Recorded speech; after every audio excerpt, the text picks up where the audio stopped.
Shagari was in power, Buhari said that Shagari's administration was riddled with corruption, economic blunder. He now took over power, and people expected him to do something better. And now, people will say, okay, let's see, maybe this man will come and do something different and fight corruption. You know, Buhari with the normal fighting of corruption. It didn't start in 2015. And at that time, he wanted to fight corruption.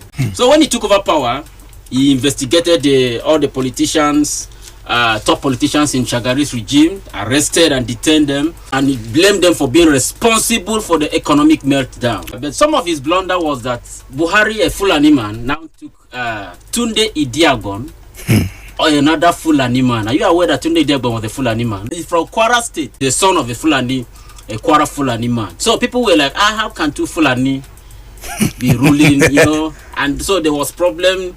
There was grumbling among, the military.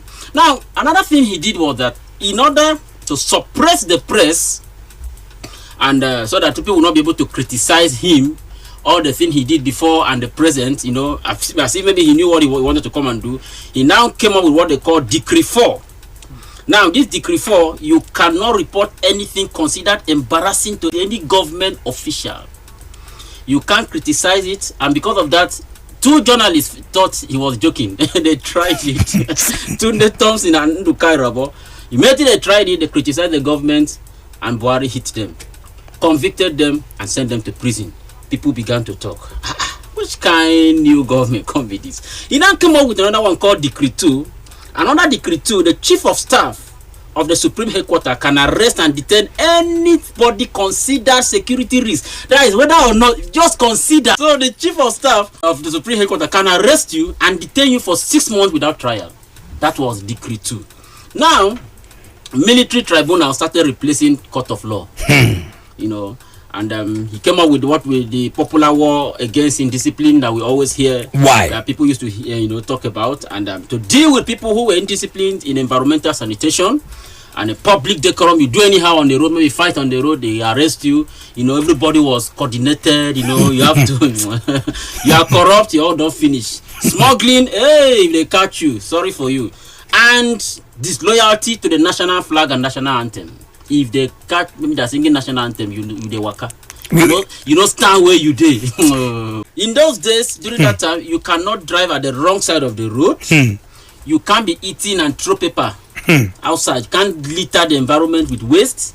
No cheating, no cheat anybody. If you are caught, punishable offense. Taking advantage of situation of the country to inflate prices for monetary gains. If you are caught, problem. Working without commitment, coming to work and you are not committed to your work. Problem. Now, devoting little or no time for upbringing of children. Problem. People began to queue for buses. If you leave your queue, sorry for you. Soldiers were ordered to flog anyone who refuses to follow the queue in banks, bus stop, and other places. Military officers will go to government offices and wait for workers who came late. If you come late, you'll be humiliated, you'll be made to kneel down or frog jumped, irrespective of your position, your age, or whoever you think you are. Malpractices in universities, if they catch you doing expo, 20 or 21 years imprisonment. Damn, say prison. So there was massive military raids on warehouses believed to belong to politicians who were in Shagari's regime.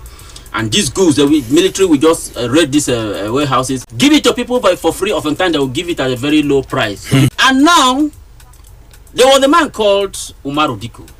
He was the Minister of Transport and Aviation that time. 2 days after Buhari came to power, the man Jakpa, he fled to London and Buhari declared him wanted. In fact, he was declared as the most wanted man in Nigeria for large-scale corruption, holding essential commodities and enriching himself.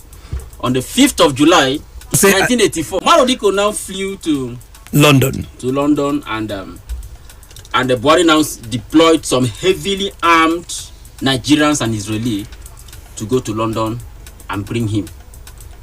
Now, this is what happened. When they got to Marodiko's house, they entered, I think in his garden. It was around that 2nd of January that Marodiko ran away. So they waited, look for him. They now sent those Israeli and some Nigerians to London to look for him. Now, when they went to arrest Marodiko, so he struggled. So they struggle and struggle and struggle, and they now caught him, put him in one of the vans, and now drove to the airport to bring him back. So while they were struggling, Umaru Dikko's secretary now saw how they were doing it. That, which kind of arrest be this? Now she now phoned the British police that something is wrong. So what the British police now did, that they started mounting, surveillance in airports, seaports. The report she gave was a kidnapping allegation, and so they started mounting this thing. So they took Umaru Dikko, now putting what they call crate, not this crate of a mineral. This crate is like a big box. It can contain people, like 2 or 3 to 5 men. So that's where they put Umaru Dikko. Now they put the Israeli and the people that they were like 3 of them inside that crate. Same crate. So Umaru Dikko will be inside that crate, and they will be administering him with drugs so that he will not die inside. So they will bring him alive to Nigeria. So as they were checking in goods into the plane, now the British immigration now discovered that there was a suspicious crate that was being loaded, into the Nigerian Airways cargo plane, and was declared as a diplomatic baggage addressed to the Ministry of External Affairs in Nigeria, Lagos. Lagos. The British, which kind of diplomatic baggage be this? No, go check this baggage. And there was a strong smell coming out of this crate. So the custom officer, suspecting a foul play, now stopped the loading and get a directive from the Prime Minister. So the British anti-terrorist squad now rushed to the airport to check, and they discovered that there was no diplomatic marking on this crate, as required by the Vienna Convention of the Diplomatic Relations and Immunity of 1961. That is the law. If it is, they have a particular mark. But why this one not get that mark? When they opened it, they discovered Umaru Dikko was there with a tube pushed into his throat, so that he will be able to breathe. I was lying down inside the crate without a shirt, no shoe, no socks, and the Israeli people were having syringe, with this machine monitoring his heartbeat and all that.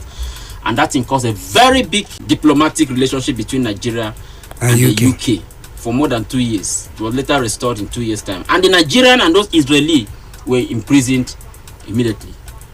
That was what saved Umaru Dikko. So things became more difficult in the country than Shagari's regime. Fela began to mock Buhari, and he started clamping down on Fela. So when he started clamping down on Fela, the masses started hating him. Throughout Buhari's regime, he never put forward a program to transfer power to civilians. So in August 27, 1985, military said, this man will come to go house.